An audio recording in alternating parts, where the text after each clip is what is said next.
Bonjour, c'est la critique de la semaine et cette semaine, l'un de nos coups de cœur, c'est évidemment le film d'ouverture du Festival de Cannes 2021, Annette de Léos Carax. Parce que Léos Carax est l'un des 2 ou 3 plus grands cinéastes français d'aujourd'hui, parce que c'est son premier film depuis Holly Motors il y a 9 ans, parce que c'est aussi son premier film entièrement musical, film musical sûrement, où on chante mais où on ne danse pas, une comédie musicale, une comédie, chacun pourra en décider. Le film est si surprenant, si stupéfiant, si totalement original, comme toute l'œuvre de Carax, que c'est peut-être une mauvaise idée d'écouter cette critique avant de l'avoir vue. Il sera toujours temps d'en prendre connaissance après coup. Bon, vous écoutez? D'accord. À l'origine du projet, il y a une proposition des 2 frères, Ron et Russell Mael, protagonistes du groupe de pop-rock les Sparks. Ils avaient été touchés par l'utilisation de l'un de leurs morceaux dans Holly Motors et ont simplement envoyé leur projet de musical à Carax après l'avoir rencontré au Festival de Cannes 2013. Ils voulaient juste lui montrer leur travail, sans penser à un film. Et pourtant le cinéaste leur a tout de suite répondu que ce serait son prochain projet. L'argument est assez simple et a souvent été traité au cinéma. Un couple du monde du spectacle, un déséquilibre dans leur rapport au succès, la concurrence entre un homme et une femme, les conflits, presque toujours la séparation, et finalement la catastrophe. First time I fell in love. Woke up next to the girl and escaped fast and far. And Anne has changed me. What I see in her is obvious. What she sees in me it's a little more puzzling.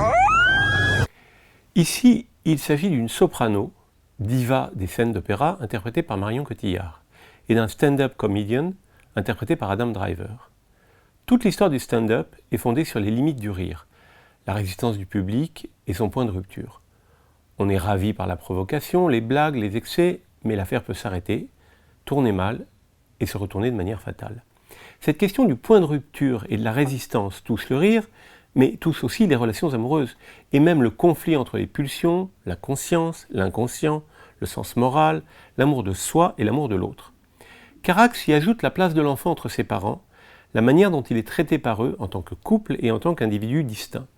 Et il rappelle magnifiquement à la fin du film comment l'enfant lui-même se donnera le droit de se libérer des folies parentales.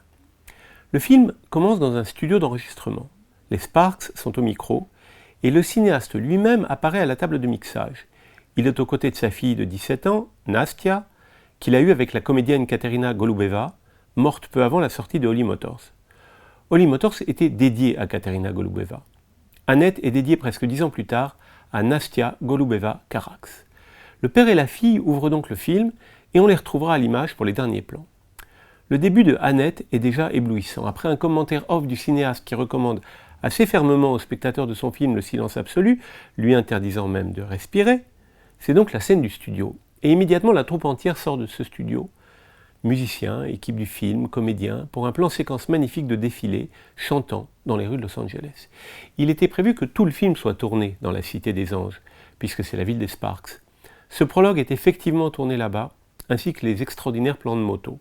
Moto sur laquelle Adam Driver traverse la nuit, amoureux ou maléfique. Les autres plans tournés à Los Angeles sont les plans de forêt. Que ce soit pour une promenade amoureuse, une échappée irréelle dans la nature à partir d'une scène d'opéra, ces scènes de forêt sont splendides. On a l'impression qu'aucun cinéaste n'a jamais regardé les arbres de cette façon. Mais Carax a dû se résigner à filmer tout le reste en Allemagne et en Belgique, reconstituant une Californie de rêve, tout aussi belle que la Californie réelle. 1, 2, 3,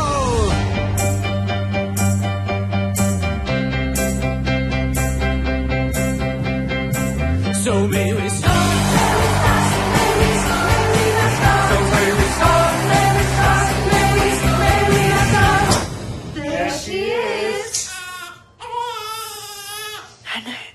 This is my baby. Le spectateur, convaincu au début qu'il assistera à un spectacle plutôt léger et que l'humour de Carax dominera le récit, sera dissuadé assez rapidement. Un regard attentif permet très vite de soupçonner le protagoniste masculin. Sa façon d'aimer est autoritaire, envahissante, narcissique. Il se prépare avant d'entrer en scène, en sautillant sur place comme Robert De Niro dans Raging Bull, vêtu d'un peignoir de bain qu'il gardera face au public. Et dès que le show commence, il grogne, il proteste, il se plaint. Sur scène et dans l'intimité de son couple, il est aussi narcissique et violent que Jake LaMotta dans le film de Scorsese. Sa violence est soulignée par son surnom, The Ape of God, le gorille de Dieu. Il mange des bananes avant d'entrer dans l'arène, il les écrase dans un cendrier pour s'en débarrasser. Sa fille Annette est inséparable de son chimpanzé en plus.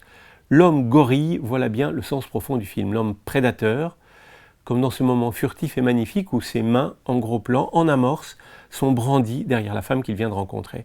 Si Carax interroge la violence masculine, le pouvoir viril meurtrier, la grande originalité de son traitement est qu'il le fait du point de vue de l'homme, du point de vue du personnage joué par Adam Driver. La question est de savoir si la manière dont le personnage de Marion Cotillard est laissé constamment ou presque au second plan est un défaut du film, une erreur regrettable d'écriture ou une manière radicale d'affirmer la décision narrative de départ.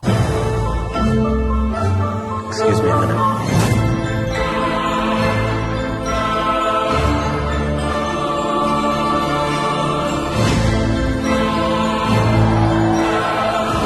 Is nothing sacred to you?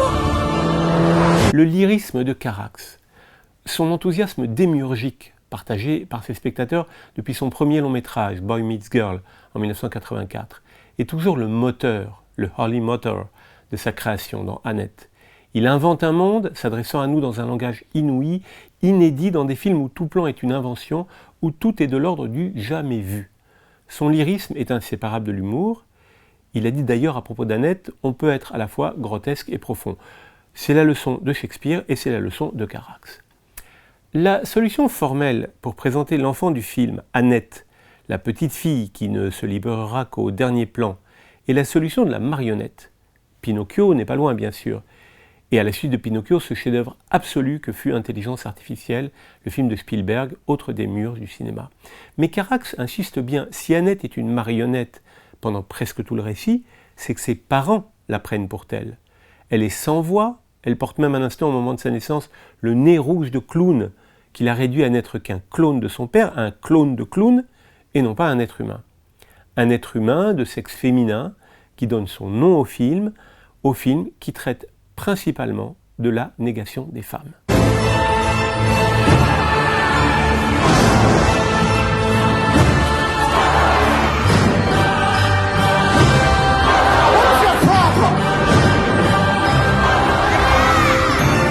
On pourra toujours émettre quelques réserves sur ce nouveau chef-d'œuvre, sur le déséquilibre quand même troublant entre les deux partenaires de ce couple, et même entre les deux acteurs.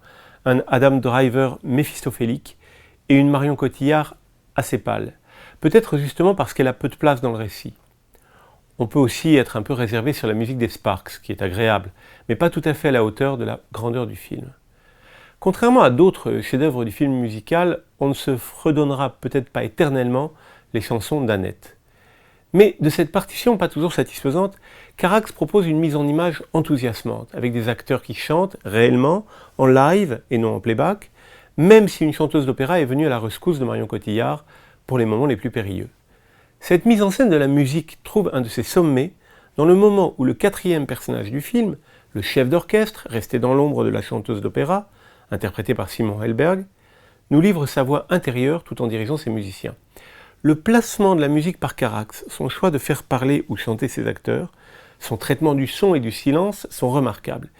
Il regrette, dans un entretien récent, de n'être pas musicien lui-même. On pourrait presque rire de cette réserve, puisqu'il est l'un des plus grands inventeurs de rythme, de scansion, d'harmonie de tout le cinéma contemporain.